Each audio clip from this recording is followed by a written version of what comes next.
guys, welcome back to my channel. Thank you sebab kamu sudah klik video ini. Saya harap kamu semua dalam keadaan sehat-sehat saja dan urusan kamu dipermudahkan dari pagi sampai malam dan kemudian harinya lagi kan. Saya betul-betul harap kamu semua baik-baik saja. Lama sudah saya tidak buat video macam ini. Untuk video kali ini saya akan buat video panggil video apa ini, vlog kali kan. Untuk video kali ini saya akan membacakan cerita yang kawan saya sudah hantar pada saya. Ini ialah cerita tentang suami dia. Jadi di sini saya mau kasih ingat kamu bahwa cerita ini adalah cerita benar dari seorang kawan saya yang kami pernah satu sekolah yang mana saya tidak akan spill pada kamu, sebabnya kalau kamu yang kenal saya, kamu tahu saya pernah bersekolah di 4 sekolah. So tidak payahlah tekakan, kita cuma ambil iktibar atau pengajaran daripada cerita yang akan saya kasih tahu kamu ini saja. Jadi cerita dia tulis begini. Suami saya kan dulu masa kami baru kawin, kami oke saja, kami berkawin sebab kami suka sama suka. Tapi dia berubah selepas kami sudah ada anak. Jadi bila dorang sudah ada anak, berubah sudah nih laki dia, which is perkara biasa berlaku di dunia ini kan. Selalu mati pelan telepon. Suami saya suka selingkuh, terlalu mesra dengan adik sepupu dia yang wanita, sampai bertarik tuala, berkejar-kejar sampai masuk bilik kami. Dia bilang, jadi bertepuk tamparlah sama dia punya adik sepupu yang perempuan, suami si kawan saya ini. Jadi kawan saya ini kita kasih nama samaran Emi lah kan. Suami dia si Joe. Si Joe ada sepupu perempuan dan dorang terlampau suka bergurau, yang macam yang over lah bergurau, sampai si Joe keluar dari kamar mandi dengan berkemban saja pun sepupu dia yang perempuan itu berkejar-kejar, minta tampar punggung, bertampar-tampar belakang tangan, sampai dia mau tarik tuala si Joe. Kalau si Emi yang tengok kan dia macam ini macam melebih-lebih sudah sikit, dia bilang. Kita baca lagi.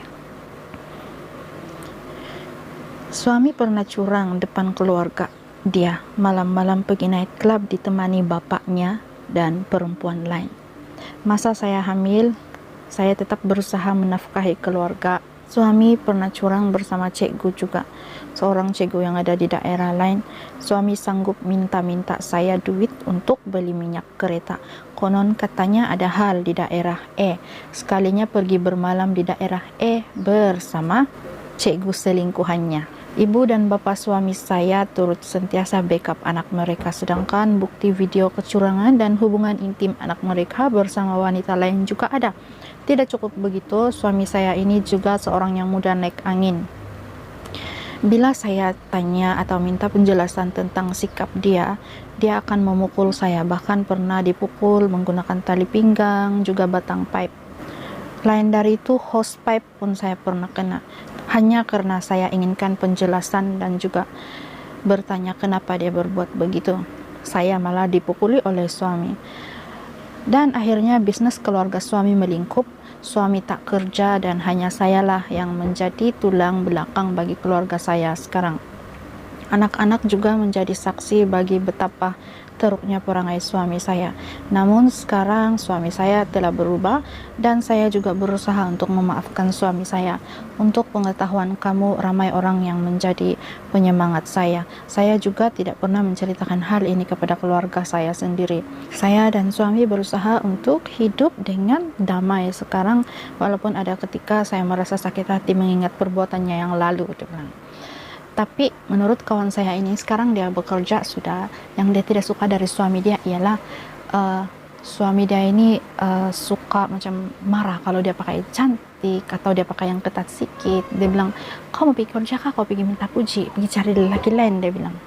Sebab saya kasih tahu kamu lah, kawan saya ini kan seorang yang sangat cantik, body dia tinggi, slim, tidak macam saya, jauh betul dari saya. Lepas itu saya heran kenapa suami dia boleh buat begitu, dengan selamba badaknya pula mentua si Emi ini pun menyokong anak mereka. Mungkin bukan semua keluarga ada didikan yang sama kan.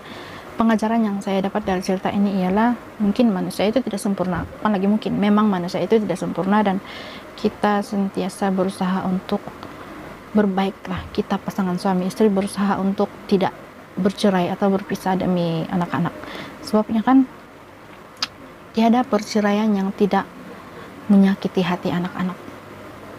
Ini pun saya dapat dari kawan saya juga. Dia cakap perceraian itu menyakiti hati anak-anak. Jadi saya berusaha untuk tidak bercerai walaupun saya sudah dilukai sebegitu sakit oleh suami saya. Dia bilang, saya di sini menceritakan supaya kita semua sadar bahwa masih ada wanita yang baik, masih juga ada suami yang baik, dan demikian juga ada suami dan istri yang perangai dia memang agak teruk, tapi kita, itulah orang bilang, kita ini sebagai suami istri sebenarnya Tuhan cipta saling melengkapi sudah.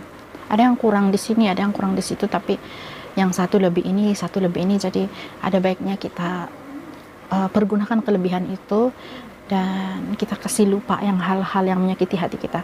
Macam juga dalam Alkitab kan, kita sebagai Kristen ada kan ajar bahwa kalau kita tidak mengampuni orang lain maka Tuhan pun tidak akan mengampuni kita. Jadi kawan saya yang ini, saya cukup tabik dengan dia punya kerendahan hati dan dia punya kesabaran. Dia boleh ampunkan suami dia, dan mereka sekarang sedang berusaha untuk berdamai dengan masa lalu diorang.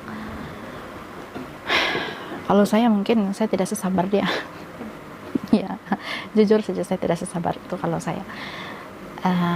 Tapi tidak tahulah kan bila kita menghadapi betul-betul, which is saya harap kejadian ini tidak terjadi kepada mana-mana kita lah para istri dan juga kita para suami.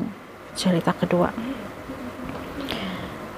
kawan saya yang ini seorang yang saya kenal dari sekolah, dari dulu lah, zaman masih muda. Dia meluahkan bahwa dia pernah melihat telepon bapak dia secara tidak sengaja dan betapa dia terkejut. Dia nampak gambar dan video bapak dia yang tidak senonoh bersama orang yang dia kenal, yaitu dia punya best friend sendiri, best friend anak, ada hubungan skandal dengan bapak anak. Dia kasih tahu bahwa perasaan dia bila melihat itu ialah dia terkejut dan dia tidak tahu mau respon apa. Jadi dia kasih tahu saya, kalau kau apalah kau rasa kalau begitu, dia bilang. Dia tanya saya, kalau saya nampak begitu kan saya akan konfront dengan bapak saya. Kenapa kau begitu? Sedangkan itu ialah kawan baik saya. Kau tidak rasa jijik? Saya bilang mungkin saya cakap sama bapak saya. Kalau berkaitan kawan dia itu kan, yang bestie dia yang tiba-tiba pergi. Saya pun heran juga zaman sekarang kenapa orang lebih suka dengan lelaki-lelaki yang ada istri sudah. Pas itu kawan saya ini bilang, perlu kasih tahu mama saya. Ada bilang, kau tidak kasih tahu pun mama kau akan tahu juga lama-lama, cepat atau lambat. Ataupun mungkin dia sudah tahu tapi sebenarnya dia berusaha untuk bertahan, berusaha untuk bersabar, macam kawan yang tadi yang cerita pertama itu kan. Jadi kita tidak tahu sebenarnya apa sebenarnya yang terjadi di sekeliling kita, begitu.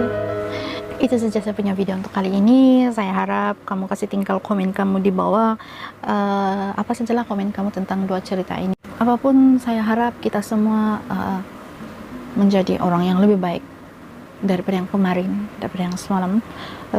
Ya itu saja aku video kali ini kan. Kalau kamu mau hantar story atau meluah sama saya, kamu boleh PM saya di Facebook di sini. Oke, thank you for watching. You guys are awesome. Stay safe, stay healthy, dan tetap semangat melalui hari-hari yang akan datang. God bless you. Bye.